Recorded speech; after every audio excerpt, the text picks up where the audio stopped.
Also some good news from down south, where the endangered Kākāpō is having its best breeding season ever. No one is game enough to predict exactly how many chicks might make it to adulthood, but the numbers are looking promising. Our Changing World producer Alison Ballance has just been down to Whenua Hou, or Codfish Island, to check out on the action.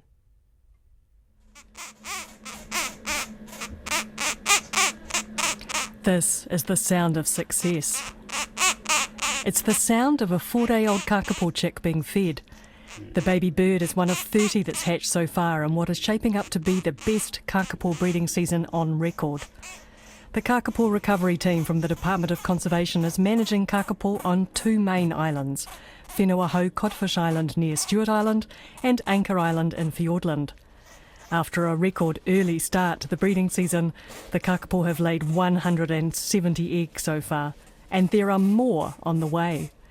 In an effort to maximise the number of chicks, eggs were taken from females to encourage them to breed again. The strategy is working.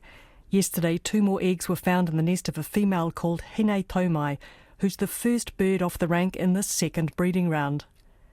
After they're taken from the nest, fertile eggs are then incubated for 30 or so days in special facilities on the 2 islands. Soon after hatching, the chicks are moved to another room for hand rearing. The chicks, which weigh just 30 or so grams to begin with, are wet when they hatch. But Auckland Zoo birdkeeper Catherine Franciscan, who is looking after the new arrivals on Whenua Hou, says that soon changes. So as days go by, they just dry out and all of that sticky down feathers dry off and they turn into little puff cotton balls.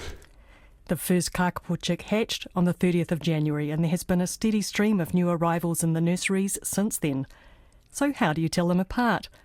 The answer, says Auckland Zoo vet James Chatterton, is simple and colourful. In order to tell the difference between these little fluffy white balls of Kākāpō, we use a little bit of nail polish on the end of the feathers, and that helps us visually ID them when they're in the incubator. James Chatterton says that a young Kākāpō chick eats up to 60% of its own body weight each day. The amount of food we give each one depends on its body weight, and obviously that's really variable, so it's important we keep track of who's who.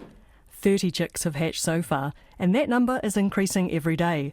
But it's not all good news, says Kākāpō Recovery Team Manager Deirdre Vercoe. It is a long road ahead for all of those chicks, and we can see that. We lost Wā at 2 days old, so that chick there was quite small and weak right from the start and didn't make it. Deirdre Vercoe says that Kākāpō only breed every 2 to 3 years, and it's unusual and exciting to have such a good breeding season. We've only ever had 3 breeding seasons in which we've had more than 21 chicks. While young Kākāpō are very defenceless, they do have 1 or 2 life skills. They're pretty clever. They can swallow and breathe all at the same time. As more chicks hatch, some are being returned to wild Kākāpō mothers. 13 of the bigger chicks, meanwhile, have been flown to the mainland, where they are being hand-reared at the Dunedin Wildlife Hospital.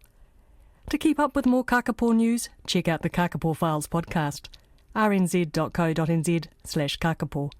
From Whenua Hou for Morning Report, I'm Alison Ballance.